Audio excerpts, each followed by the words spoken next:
3 روایتیں ان بڑے بڑے مفسرین نے لکھی، بس وہ 3 روایتیں بیان کروں گا، دامن وقت میں واقعی گنجائش نہیں ہے، ہمیں ایک اور مقام کی طرف بھی جانا ہے۔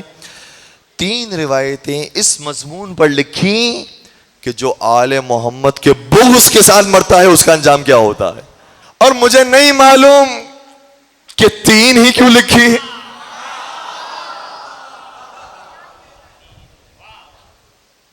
خود لکھی یا لکھوائی گئی کہ 3 ہی ہو، ورنہ تو آل محمد کے لیے بہت ساری روایتیں موجود تھی، لیکن 3 ہی لکھی ہو انہوں نے جو آل محمد سے دشمنی رکھنے والا ہو۔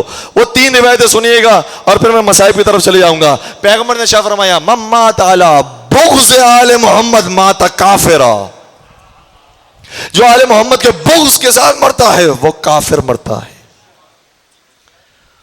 اور ایسا کیوں کہا گیا؟ کیونکہ حکم قرآنی یہ ہے کہ آل محمد سے خبردار بغض نہ رکھنا، ان سے مودت اور محبت اختیار کرنا۔ جو قرآن کی آیت پر عمل نہیں کرے اس کا اسلام کہاں رہا؟ پہلی بات یہ ہے۔ دوسری بات فرماتے ہیں مما تعالی علی بغض آل محمد لم یشم ریح الجنہ، جو آل محمد کے بغض کے ساتھ مرے گا وہ جنت تو بہت دور کی بات، جنت کی خوشبو بھی نہیں سونگھ سکے گا۔ اب میں نے جتنا سمجھانا تھا میں نے تو سمجھا دیا، اب بزرگوں کی ذمہ داری ہے کہ کچھ وہ بھی تربیت فرمائیں۔ انشاءاللہ اس جذبے کو خدا قائم و دائم رکھے، لیکن کچھ جگہوں کے کچھ تقاضے ہیں، ہمیں وقت کے اندر اپنی بات کو مکمل کرنا ہے۔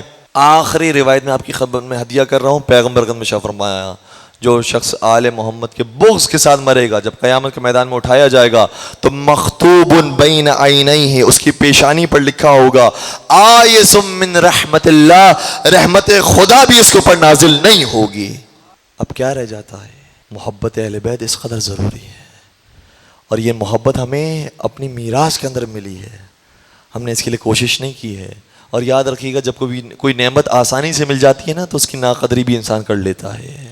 بس پروردگار سے دعا مانگتے ہیں کہ پروردگار ہمیں اس نعمت کی قدر کرنے کی توفیق عطا فرمائے، پروردگار اس محبت کو نبھانے کی توفیق عطا فرمائے۔ ایک ہمارے دوست ہیں اور انہوں نے یہ بات بیان کی، وہ کہتے ہیں کہ ہماری ایک زوجہ ہیں جو کنورٹڈ ہیں، وہ پہلے کسی اور فرقے پر کسی اور مکتب کو ماننے والی تھی، پھر وہ اہل بیت کے مکتب پر آ گئیں اور بہت خوشی ہوئی، اور اتنا زیادہ انہوں نے اسٹڈی کیا، اتنا مطالعہ کیا کہ پھر وہ ذاکرہ اہل بیت بن گئی۔ ان کا جملہ میں آپ کی بیان کر رہا ہوں، دیکھیے یہ ان کا تجزیہ ہے، اور یہ جب باہر کے لوگ کوئی بات بیان کر رہے ہوتے ہیں تو وہ کوئی چیز ایسی دیکھ رہے ہوتے ہیں باہر سے جو ہم اندر والے کبھی نہیں دیکھ پاتے ہیں۔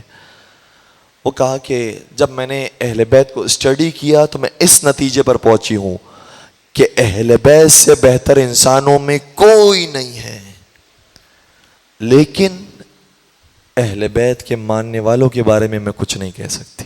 بس یہ دعا کریں کہ پروردگار جس طریقے سے زمانے میں اہل بیت منفرد دکھائی دیتے تھے، اسی طریقے سے آج کے دور کے اندر اہل بیت کے ماننے والے بھی سب سے منفرد دکھائی دے، ان کا کردار اور ہو، ان کا اخلاق اور ہو، ان کا رفتار اور ہو، ان کی چلن اور ہو۔